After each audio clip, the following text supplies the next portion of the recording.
Hello, Internet. Welcome to another scintillating tale on Never Stay Dead. Let's get scintillated. All right. I'm the Matt Man, here with my co-host. Damnation. Oh, all right. I'm digging it. I am Damian, known to many as Sleepy Reader on YouTube. And I'm known to nobody on YouTube anymore, so that works known out. to me as Agent 42Q.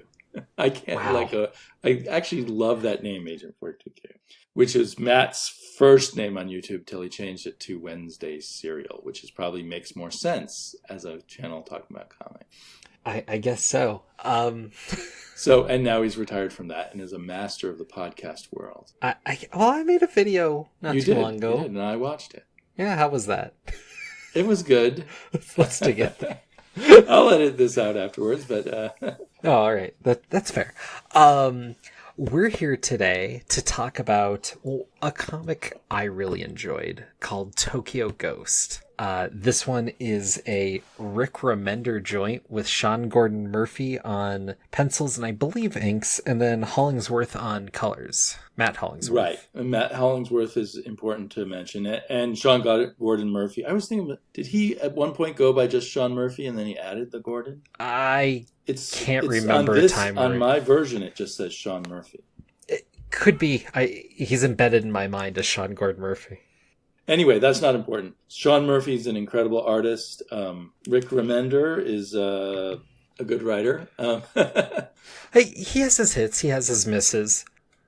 Yeah, and I think what's great about Rick Remender is what's his misses for me are really big hits for other people. He really diversifies the world of comics with what he lays down, I feel. That's true. And he's a very unique voice. And I think it was kind of really cool that they did a novel here, right? It was just 10 issues, which makes for about a novel-length read, and that's the end of the story. And there's no coming back to the story. It's not a franchise or anything like that. And it's a hardcore science fiction story. Yeah, and that's one thing I wanted to get to here is like this is, now that it's completed, a book you can pick up, read, enjoy, and put down. And I wish there was more of these out there. Right. And it's very intense. It doesn't let go of, there's no flab in terms of the propulsion of the story. Should I try to summarize the story quickly, or did you want to do that? If you want to summarize this one, go for it, man. It's not easy. I just think trying to summarize this one is... Right. But we have to give a sense of it anyway. Yeah, definitely. And if you want me to jump in, feel free. So the novel is set in a sort of post-global warming, post-cyberpunk kind of world where everybody is addicted to technology and drugs and escapism as the world is kind of falling apart and rotting. And the corporate elites, I guess, are leeching the last bit of money and entertainment out of the world before it's all too late. And our heroes are Debbie Decay and Led Dent. Debbie is like supposedly the last person in LA, which is now a kind of a kingdom made of islands, last person in LA to not be a technology addict. And her technology addicted boyfriend, Led Dent, is kind of like a Judge Dredd style private policeman constable, he's called. Kind of fighting criminals, but also just doing the bidding of a big corporation led by a guy named Flack. And Debbie wants to go to... There's one part of Tokyo where there's no technology, and technology doesn't work there, and it's kind of a paradise. And Flack sends them there to kill the leader and destroy the EMP that keeps electrical things from working there so that they can invade and take the resources of Tokyo. But Debbie plans to just stay there and cut their ties with the technological world. So they go to this non-technological world. It's kind of a paradise led by this woman named Kazumi who does have a technology. She's like a human electromagnetic pulse.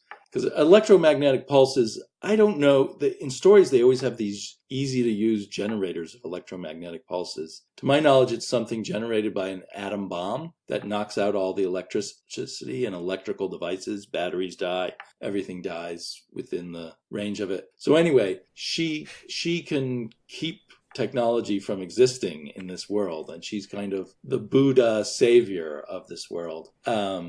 And they've been, did I say it? Flack has sent them there, Debbie and Led Dent, to kill her and open the way for an attack from the forces of the regular technological world and take their resources. And but Debbie's plan is to just stay there in paradise and cure Led of his addictions. But various nefarious things happen which force Led back into his addictions. And then Flack uses this guy named Davy Trauma, who's like the ultimate cyberpunk. He can control anyone's brain. Anyone who's jacked in, he can control their brain. And Davy Trauma uses Led Dent to destroy and blow up this sort of paradise that's called Tokyo, but it's kind of a forest nature preserve. So they actually just blow it up and destroy it and not steal its resources.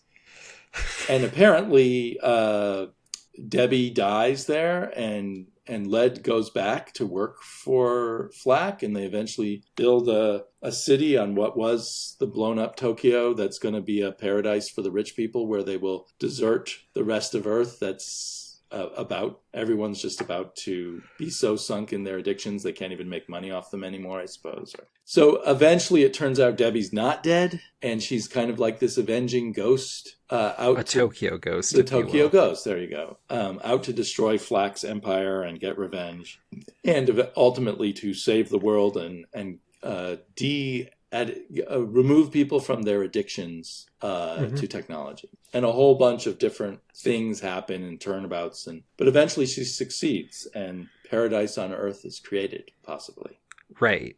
And I just want to jump in and say that is very good summation. And I feel like part of the reason you were kind of struggling with it is this book does a fairly good job of tying character development to plot and forward movement and making sure there's always something new on both angles for a number of characters going throughout. For 10 issues, this is pretty darn well packed. And I've got to say, it's really depressing to me. Interesting. Okay. And Rick Remender in other comics has come out publicly about being a depressed person. I felt like everything was pushed to the ultimate bad level.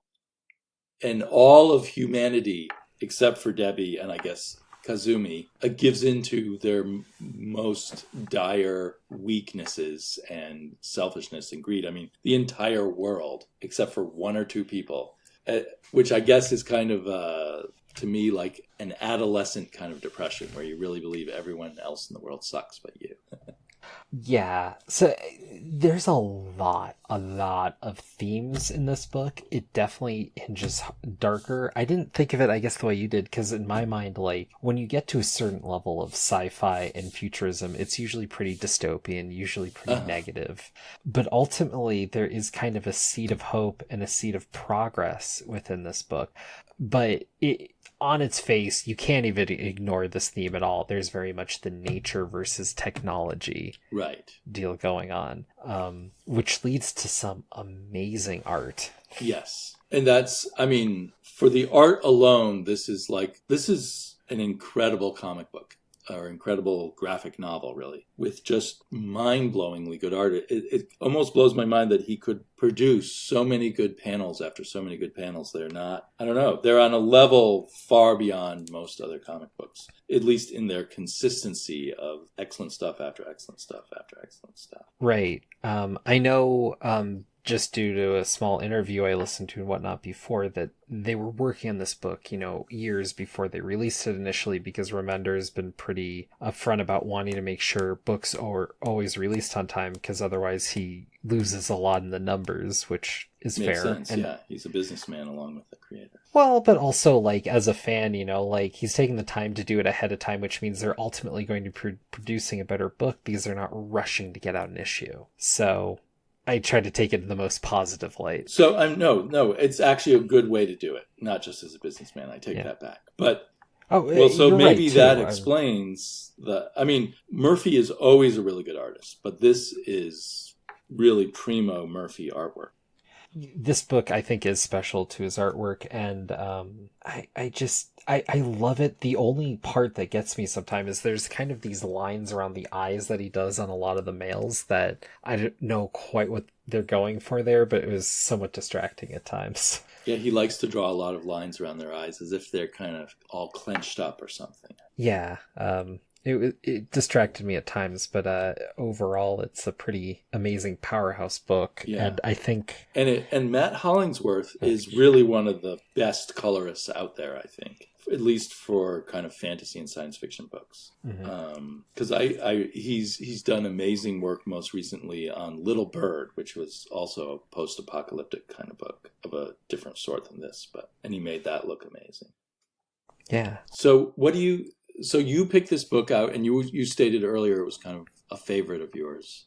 It's something I remembered really enjoying, and in rereading it, I found I didn't really remember as much as I thought, but a lot of the general movements I did. And there's just, I think part of the reason I like this book, and rereading it, I found strengths and weaknesses that I hadn't considered before.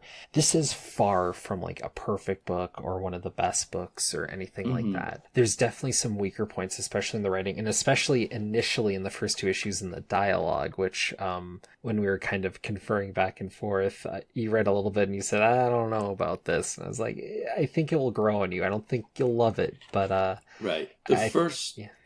Sorry to interject, but for me, the first two issues read like someone just trying to top every over-the-top violent comic book or movie that ever existed. And I found that tiresome and just a little cringy. Like, how much am I supposed to just be getting off on people's faces being rubbed off and other, razor blades going through crowd, or giant saw blades going through clouds and mowing through people, and all of the gore splattering everywhere.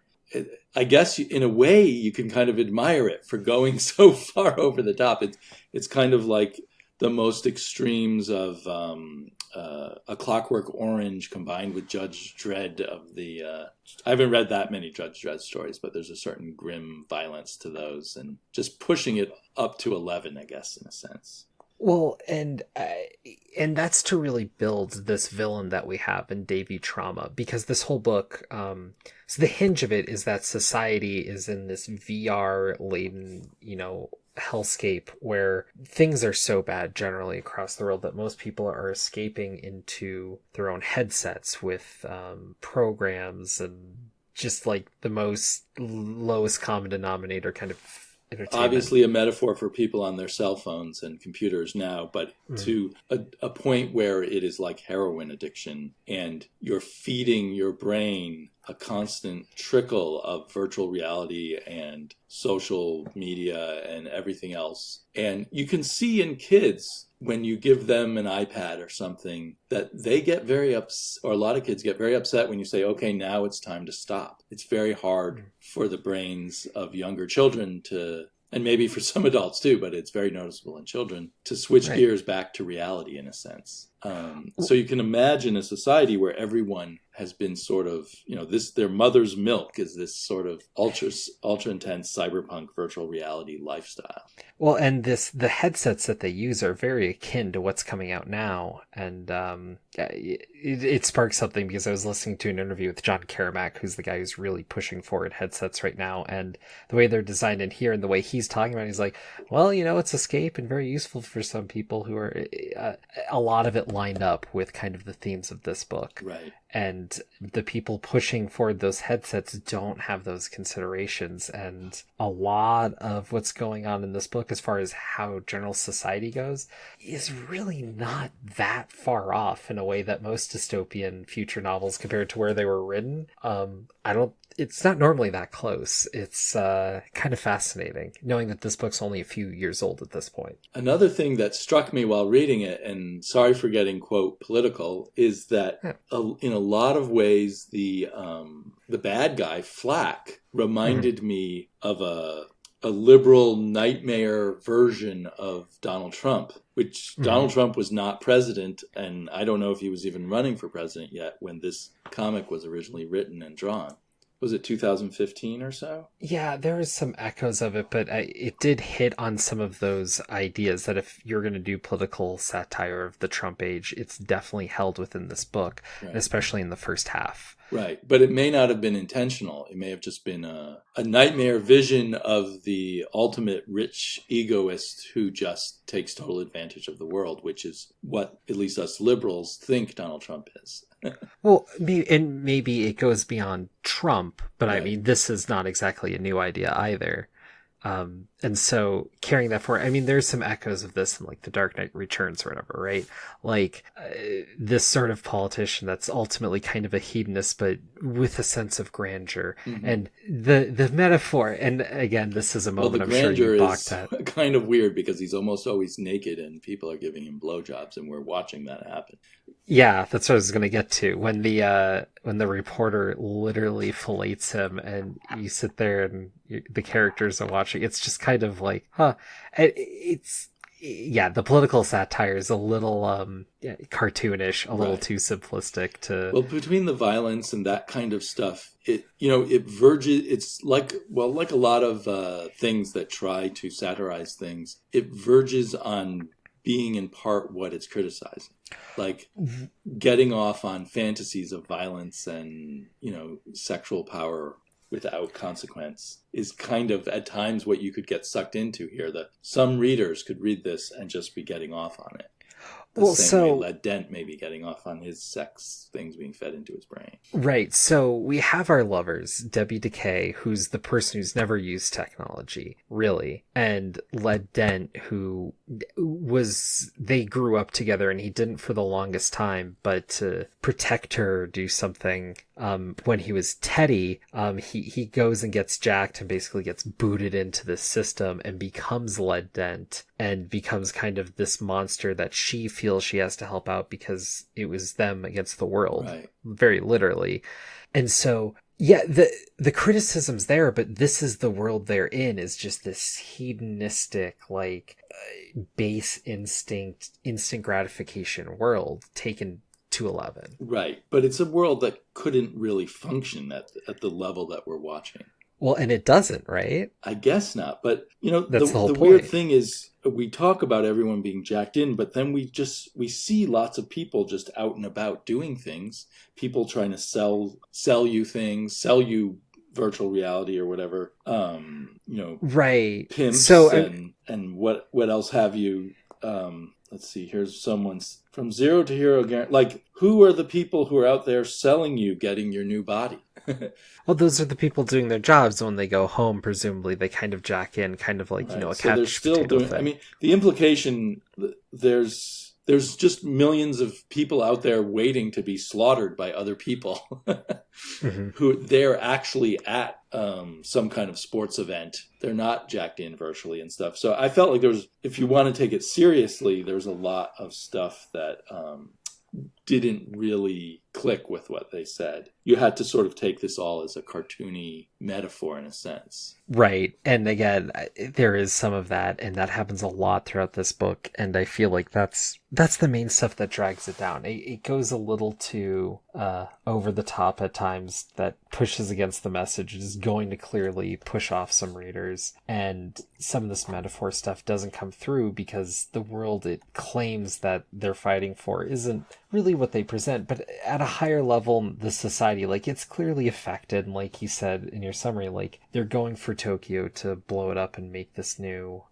rich person's paradise that they're going to pave over. But it's kind of like, well, if they're just going to pave it over, why do they need to fight for it? Like, couldn't they have built it their rich person's Disneyland anywhere? Well, and would it not fit the metaphor better for them to knock over some slum and then build it up? Right. But, I mean, for his purposes, he wants to completely take away hope. So he wants to give you this place that's paradise and then destroy it. Right. I mean, So for me, and I know that we each read this kind of differently, for me, I felt the manipulation of Remender, the writer. Throughout, I felt manipulated by him on purpose. And maybe because of the overtop violence of the first two chapters, I was already I withdrew from the story a little bit. Like the way you might watch a disturbing horror movie. You become an observer and you tell yourself this isn't real. I kind of was at a distance from it, and I felt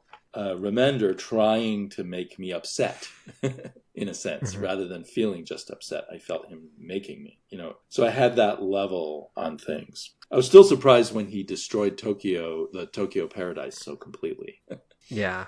Well, and so I see that. And so when you start off a book, it's really supposed to set the tone and kind of set where you're going. But in this book, the initial 2 issues are setting up this world that we're one way or another leaving behind, no matter who wins. Right. And so it's really kind of a starting point. Arguably, the story starts a little too early and should have just flashed back to this. Right. But there's so much kind of character development in it, because we really need to establish Debbie and Led's history and state of where they're at currently, which is a little hard to do. And it's no mistake that this character's name is Dent, because he effectively became a Two-Face the minute he became Led Dent. Yeah.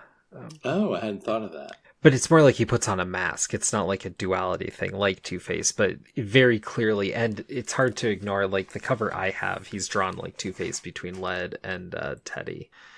Well, there's a number of interesting things about him, because he gets beat up and humiliated and becomes the laughingstock of the virtual world for a week on their version of YouTube, because they filmed beating him up. And then he goes and gets himself, this is all in a flashback, and he goes and gets himself jacked up and turned into a superhero. It's kind of like Steve Rogers getting turned into Captain America, only, and he becomes a supposed lawman, but only because it gives him the excuse to beat up whoever he wants, I guess.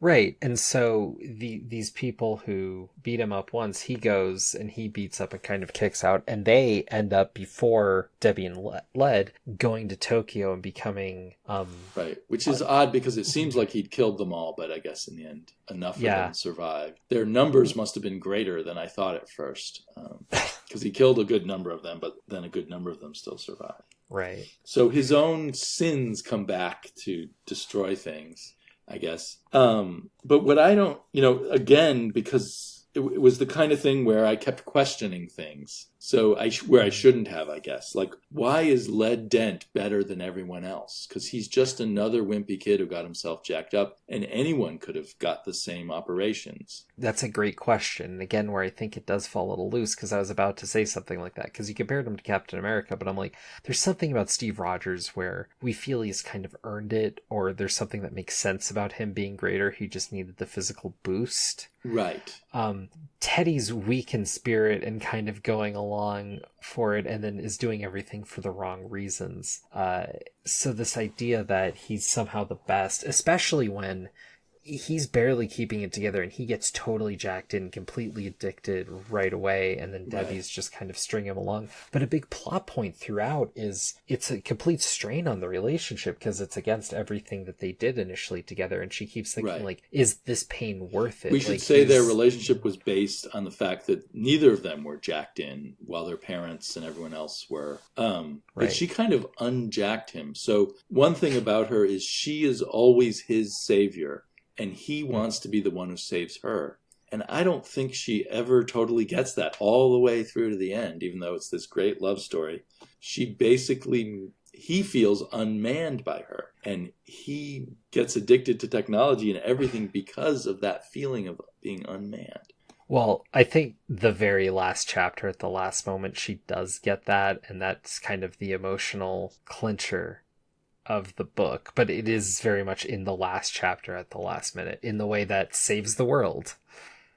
He convinces her, or some version of him is in virtual reality after his body's been destroyed, and from there he convinces her to do the right thing for humanity rather than the right thing for reuniting the two of them. Right. Why he now thinks that is not clear. Why? Well, because it's only a version of him that's in the virtual reality. That's her perfect version of him. So it's not actually him. So the virtual artificial intelligence that appears to be him must realize that it's all fake and won't make them happy. But they don't say that on the page. I kind of wish that was made a little more explicit. Well, you gotta spend a little time with the book and True. play with the You've themes read a it little more times than I have. I mean, I understand what you're saying, but I mean, that is a level where I feel like actually not being said explicitly does make it more powerful. I suppose so, yeah. But there should be maybe more hints about there's the effectiveness of, virtual reality is never cast doubt. Mm-hmm. It's bad for you. You should live in the real world, but it's never, pointed out how fake it is and how it's not. I don't know. I guess that's implicit, but it's... Well, but the idea is that it's perfect at giving you what you want. And so figuring that out. But weirdly, what Debbie wants is so antithetical to the whole VR idea that the VR is telling her not to go into it because that's ultimately what she really wants. It's an interesting play. I actually dug that because I thought that was such an organic way to reach that end. Whereas I felt something was missing there, that it wasn't played up. That I felt that Remender was in a big rush for his big effects and his big emotional moments. And this is me being a science fiction nerd, outside of comics, that I just felt the whole story would have been a little more effective if he worked a little bit more on the connective tissue of his science fiction world. So gave us a little more background. I'm not talking about a dissertation or anything, but panels here and there that give us a sense of what really works and what doesn't in terms of this technology, so that her rejection of it and his addiction to it, and then later, even though he's become just a virtual reality ghost, his rejection of it are a little more clear. And if there were any way to give, in the beginning where there's, just people waiting to be slaughtered and tortured by madmen, explain that to me a little more, make me believe it a little more. But maybe it's asking too much. Because I do think the reason those first two issues were that way is that I think Remender had a vision kind of this Mad Max to the max kind of world, beyond Mad Max in terms of the kinetic quality of it. He doesn't want anything to stop. Everything has to keep going forward. So everything has to be done through violence and action. Well, and to kind of play on the principle that you're talking about here, and something that I feel is weaker in the book, is everybody else in the book is fodder to our main characters. They're just collateral or occasional problems to be dealt with. And when you're dealing with themes this large, to have the general world feel like props and not That's the true. living, breathing entity that they'd be living in. Yeah, it does take away. It's kind of like opera, where there's this tragic romance in some opera, and then everything else is just literally stage props. And someone comes on and sings their violent aria, and then they go away. I take it we're looking forward to a few opera reviews from you soon. I have this probably unrealistic view of opera in my head. So I wanted to say what I felt was weaker about the ending is the fact that I never for a second thought Davy Trauma was going to win. I think Davy Trauma as a villain, as kind of the lieutenant and kind of the over-the-top guy to play up the hedonistic idea of the book, was interesting. But when they subvert Flack and take away the presidential and seat of power as the main villain that they worked for, and then would come back to, there was that idea, and then that vanishes when Davy Trauma takes over and as a computer, like you said, kind of the ultimate neuromancer, because this is very steeped in the cyberpunk. Yeah, Davy Trauma is our both ultimate Hitler psychopath and the ultimate cyberpunk genius who can control everyone else. Control billions of people at once through his cyber powers. Mm-hmm. Kind of like a cyber heatmonger or something. And he's supposed to be such a villain, but when we finally get Debbie Decay post injecting herself with this EMP serum so she becomes the Tokyo Ghost, which... Quick note, I thought the way her speech bubbles changed to actually look more robotic or something and have some sort of effect, I thought was actually a really nice and interesting touch that made me it was interesting because it made me realize she was going to sound different, but no way did I have an understanding of how she was supposed to sound. So, I don't know. Well, and do you think she can really make a better world without any technology? Well, and that's the very ending, right? Where the better world is most people complaining and farming and not doing much, and it's supposed to be a paradise, but she seems to be loving it more than anyone else around her. And then she gets the fuck out to quote unquote be on her own for the first time ever, and is kind of like, okay, I guess it's better. We haven't been shown enough. We haven't been shown enough to know. I don't know. Like, is Rick Remender... Like, I like my technology. I don't want to have to spend my entire life as a farmer. Some people love farming, but most people don't. There's levels of levels of technology that I think are very good for humanity. Medicine, all kinds of things. But and I imagine one could argue that electric heat and electric light may have saved lots of human lives.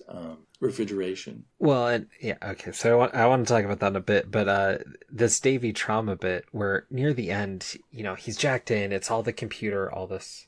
And he talks about how his, if you have a good enough algorithm, you can predict anything. And when she walks in, he predicted that she was going to give in to his argument, within X number of minutes or whatever. And then she doesn't. And I'm like, well, of course she's not going to. And what a friggin' like it was this idea presented to us that Noi was earned earlier in the book, except for the fact that, he's this force of reckoning, but he's also supposed to be a bit chaotic. So the idea that it's all algorithms is a little against what his character's been this entire time. Right. And then the fact that she goes through it, and then that VR bit we talked about was interesting, but then she blows up this guy's control over the world, and with it all this technology. And it's like, well, of course something was going to happen here, but the idea that it all hinged on whether or not she just suddenly agreed with the character that she's been fighting the entire series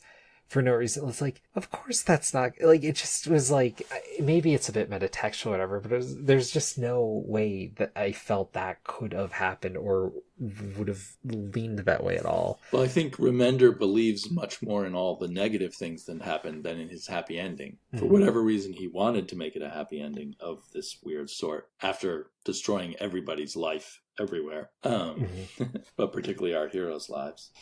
So I don't know. It felt, even though he gave us a happy ending, I felt like it was a book with an unhappy book. I just left believing the unhappy stuff more than the happy stuff. Right. And so we end on this epilogue of Davy trauma living on in this one kid's Game Boy. Right. Which is like, how much data can you fit in a Game Boy?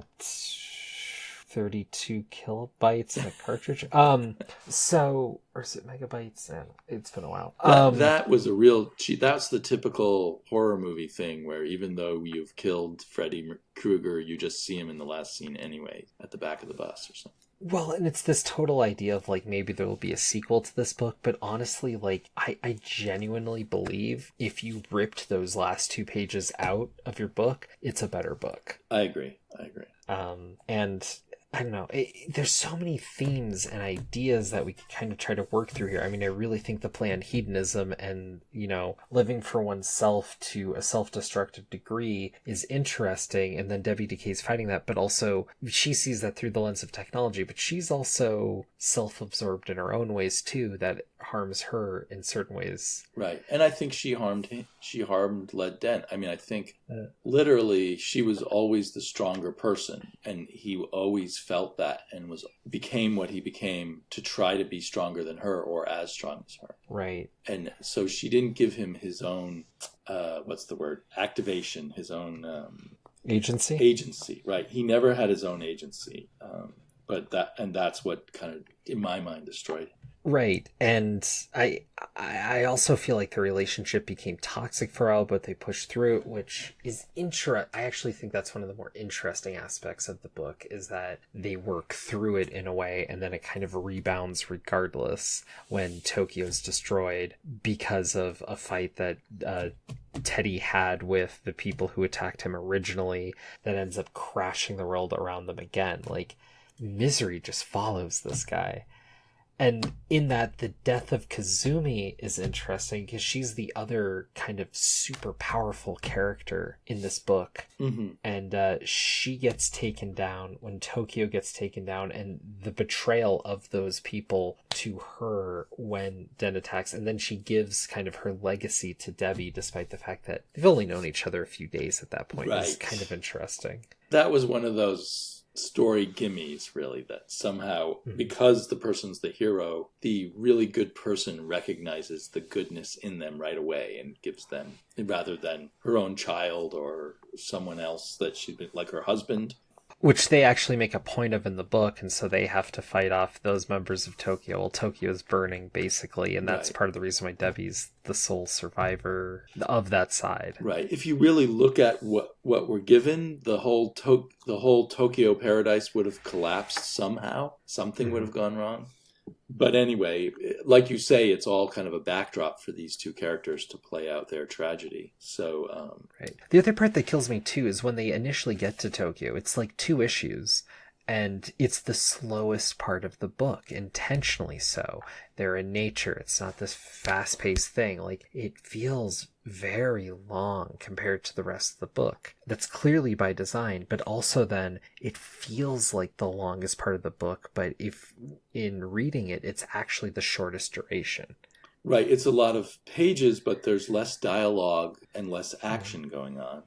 Right. And so, I mean, I like that idea. I like that feeling, but then for them to not have that feeling match the energy coming out of that, or in a way that narratively matches that pace break, it feels like such a missed opportunity. Is part of the reason why this book feels like it could have been just so much greater with just a little more touching up. Well, again, I mean, I think that, I think Remender way too quickly went for his tragedy in paradise. I think another chapter in Paradise of developing that paradise would have made me feel it a lot more when Paradise was destroyed. Well, also the idea that these people were there for some reason, because they just kind of show up to wreak havoc and we don't need it, which, I mean, at a certain point in the pacing of the book, like, instead of us having an 11th chapter to kind of just establish that, I feel like if the pages were maybe a little more designed around some of that, if we built some of their backstory in the initial first 2 chapters instead of some of the societal stuff that actually never comes to bear,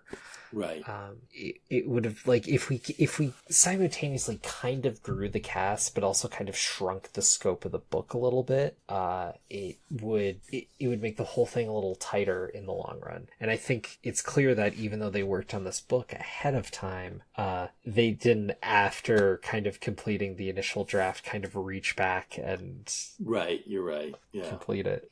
Well, yeah, I suppose the book is a perfect example of Remender's strengths and weaknesses. Yeah. And very few of Sean Gordon Murphy's weaknesses. It's a perfect example of all his strengths. I guess it's funny, early on there was a line about Rick Remender and how he had gone downhill, or not Rick Remender, about Sean Gordon Murphy's best work being Punk Rock Jesus. And I do kind of, I'm one of the people who kind of feels that. I wish that that Murphy had other indie books in himself that he wrote. I mean, like, his writing is pretty good on the Batman books, but I think he really excelled on that Punk Rock Jesus.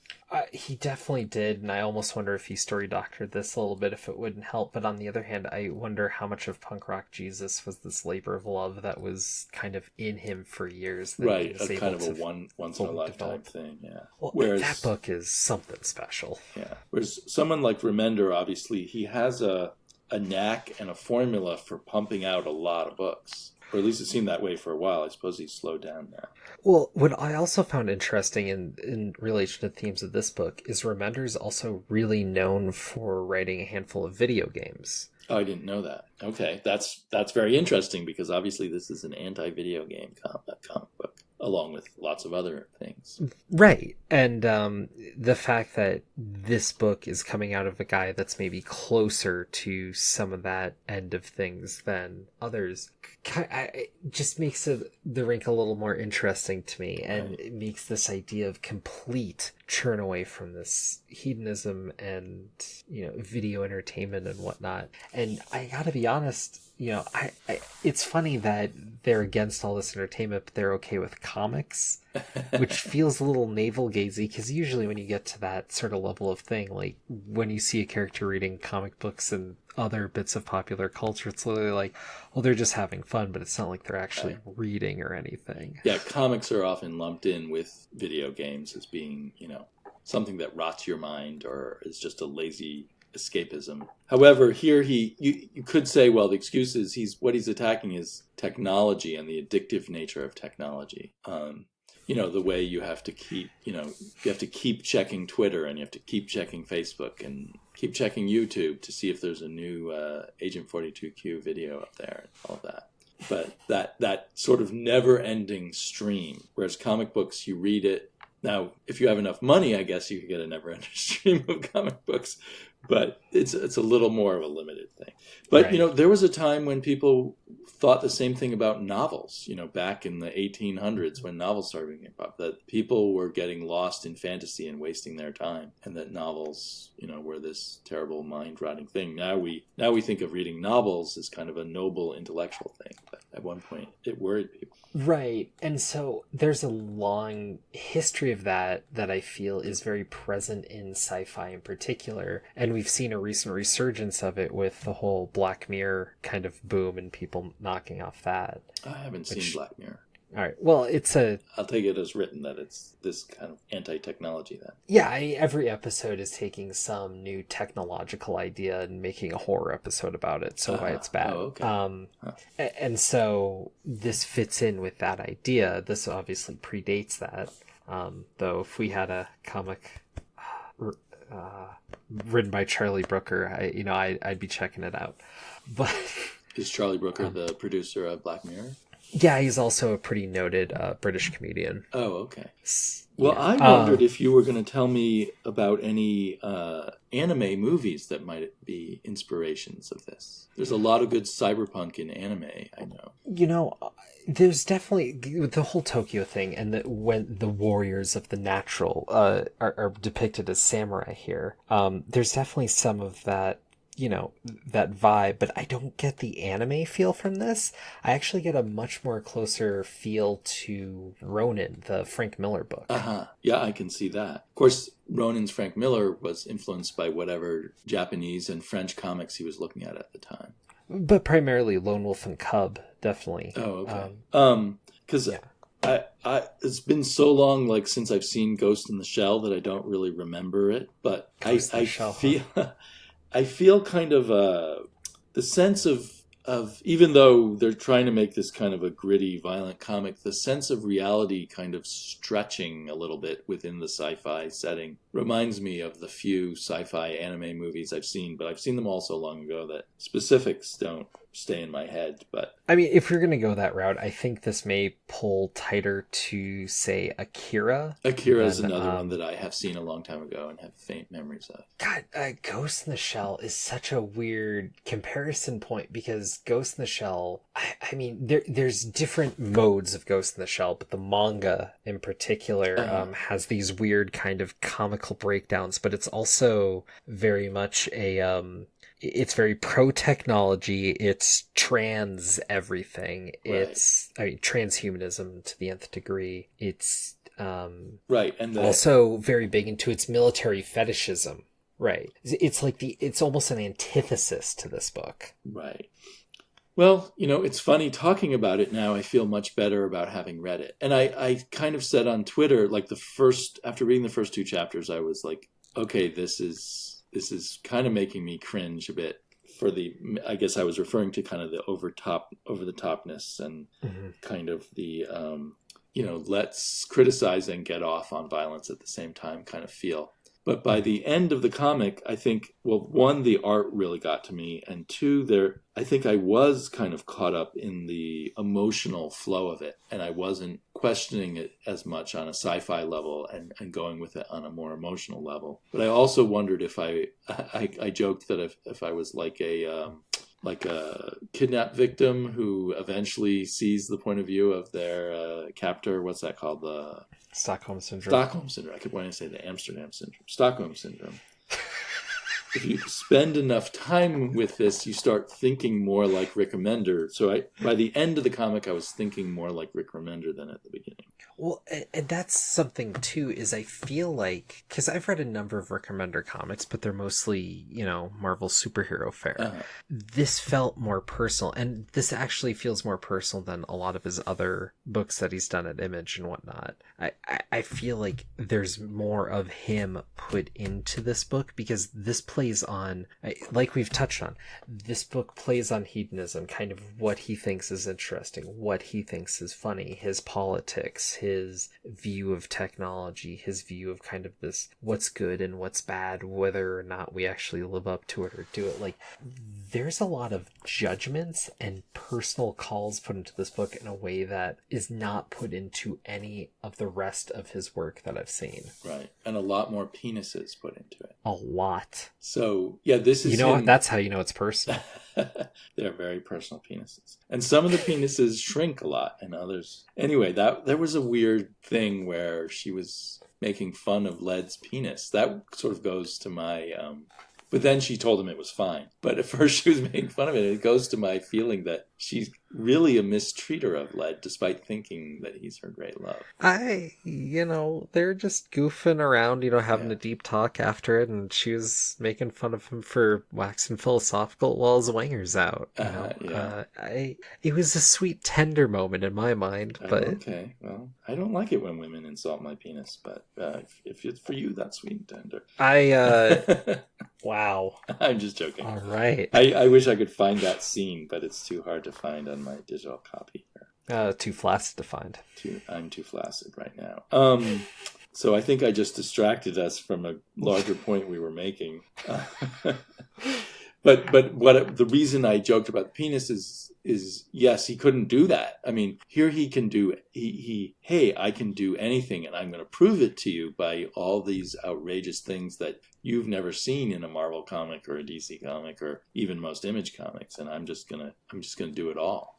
Take that, DC Black Label. Right. I mean, and you can't accuse him of objectifying women, because there's much more penises than anything else. Well, and in a weird way, I feel like this is a feminist book. The women are more powerful. The story is ultimately about them. The men are kind of unless it's a reaction against the powerful women. Even it's a view of the world where the women are powerful and the men are weak, but it doesn't make the world get better, except the fake getting better at the end, I guess. Yeah, but I feel there's something to that. I don't know.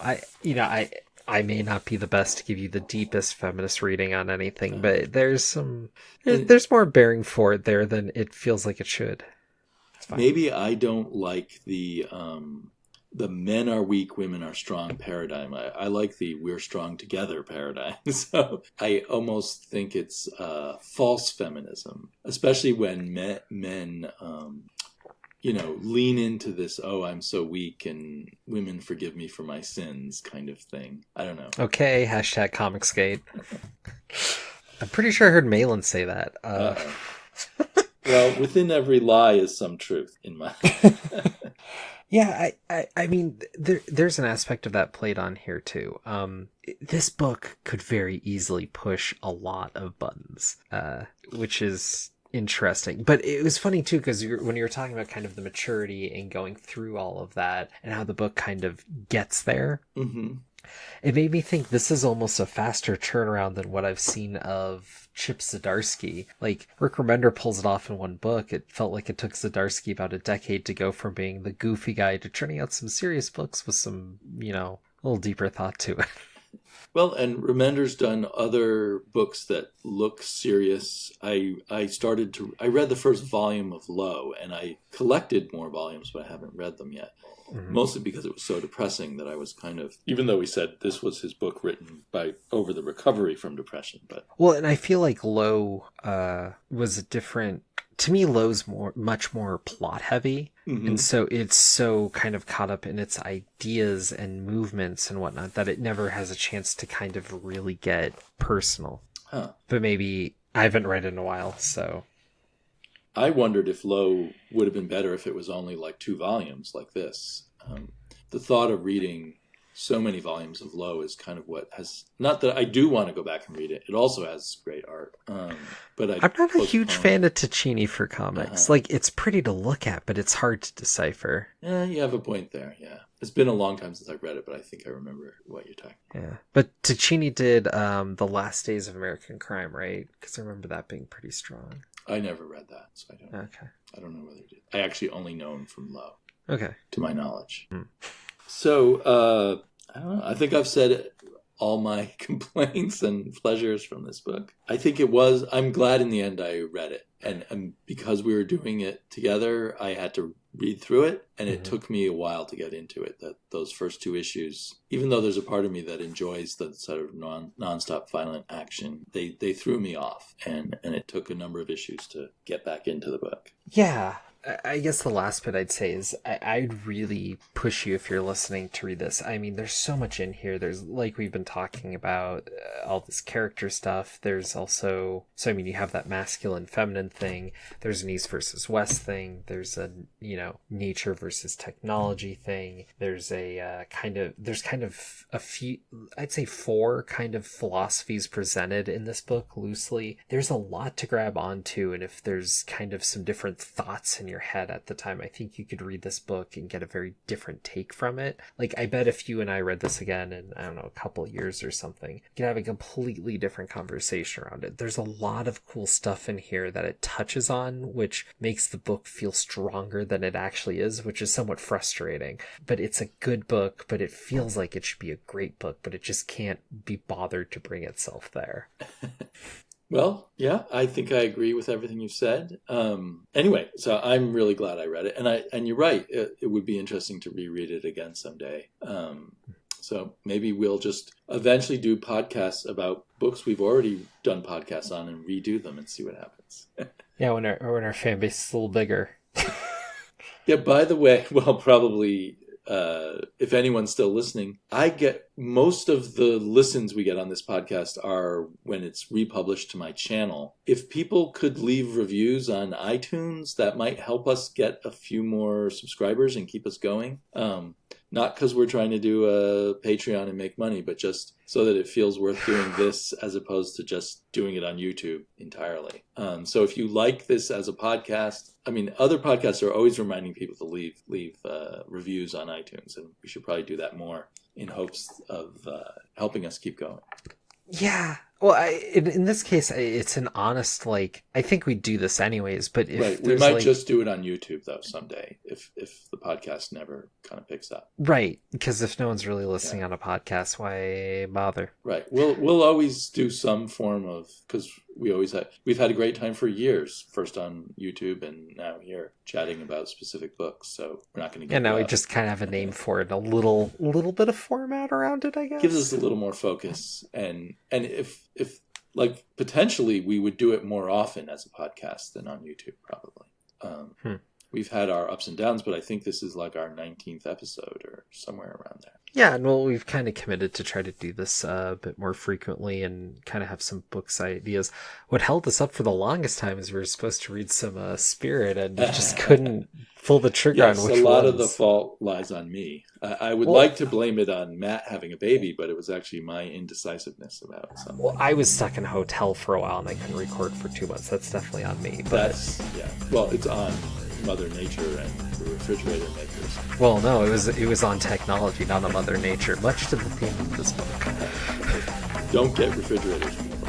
Just use a cooler. Don't get fridged.